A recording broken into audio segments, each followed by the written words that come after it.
everything. A slight drop in COVID case numbers for New South Wales and Victoria today, but they've still managed to crack nearly 100,000 new infections.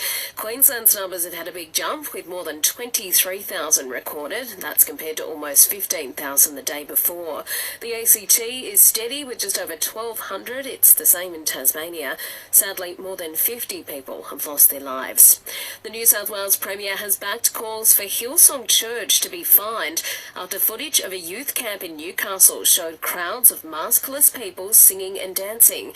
Technically, singing and dancing is allowed at religious services, but New South Wales Health has deemed the event a major recreation facility. Dominic Perrottet says the event wasn't in the spirit of the rules. I think everyone would feel completely frustrated and shocked by what they saw last night, and my view is if the legal teams believe that it was in breach of the public health order, then my expectation would be that a fine would be in place. And Novak Djokovic has hit the court in Melbourne today for a practice session ahead of the Australian Open, despite uncertainty over his visa.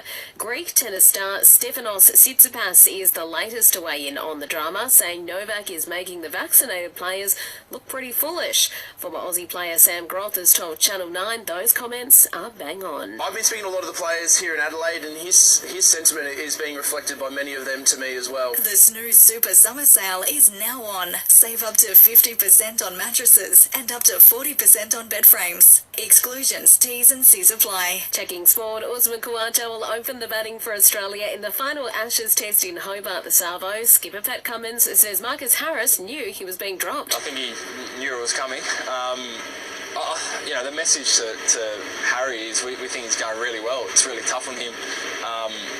It's not too often that someone comes in and hits 200s in the same game. While England are hopeful two of their big names will be right to go, with injury concerns surrounding Ben Stokes and Johnny Bairstow.